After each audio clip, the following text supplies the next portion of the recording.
I was in the military and during the Vietnam era, and that was a word that was thrown at me that was very uncomfortable. Mm-hmm. And so to easily use that uh, is a challenge, though I do understand it and not sure whether I embrace, because on a much more holistic level, Juliet, I am really making sure that I taper my language to dismantle the carceral state. In other words, the carceral state is where we've been colonized to separate. So when we constantly create titles, it continues to incarcerate us on levels that we don't intend. But for the sake of this interview, this conversation, yeah, I understand the queer piece. I just needed to express that emotion and spiritual space that we talk about. Definitely. Um, Yeah, I'm uh, really curious about like if you could explain that more cuz I guess I do feel like by making a map of it, I'm almost reducing people's lives and experiences and kind of like applying a binary lens to spaces and also even like mapping it on spaces. Yeah, it just feels like kind of like giving into the system that tries to label and categorize everything.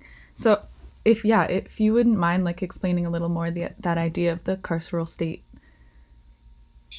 well, I think to some degree, you know, we have to look at the connection between. Well, we have to look at the connection between the past and the Mm. present and the future, and just use the flavor from the past. We don't want to become the past, and Mm. oftentimes we become the past, and the past support, and we can extract the psychology, the flavor of the past, so that we can be in the moment and transcend. And the causal state, in my mind, is the lack of access to resources. Mm. And that lack of access is usually controlled by whomever controlled the narrative, whether it's in this conversation or whether it's 3,000 years of conditioning people. And so, what Adrienne Brown is saying in her book, um, no, it's not Adrienne Brown, it's the sister who did Radical Dharma, uh, who who is saying that we just have to redefine and rethink everything, Mm. because everything that we do is perpetuating what we are getting out of. And so, how do we? When back to Cosmos State is that's another word for is the colonization of the mind. Mm. How do you remove those lines, those boundaries? I'm convinced to some degree that you can't if you're using the same language. Yeah.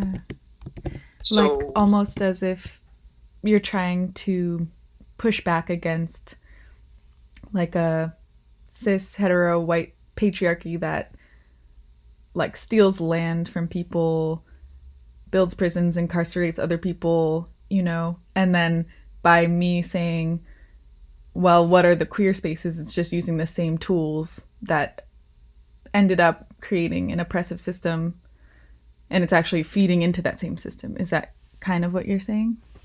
I am saying that at the same time asking, how do we look at the connection between the two? How can we recognize that space that you're asking about, Mm. and push the envelope to create something else? Wow. Yeah. Like when did I, the last question you asked, I mean, like, I just never have incarcerated myself in that manner until someone else asked. Mm. And even when you ask, what can I say to make you to alert you that I understand, but this is where I am? Mm-hmm. Because I'm afraid that if I was to put in the atmosphere an answer that would accommodate your question is perpetuating it. But that's my stuff. Oh no, I really this is very like eye-opening for me. Like I feel like I had a kind of like sense of discomfort in how I was reducing it, you know?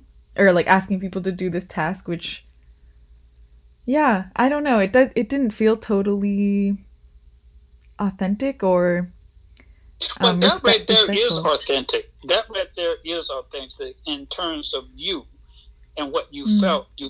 That is authentic. How? What are the questions that you can raise to address that authenticness?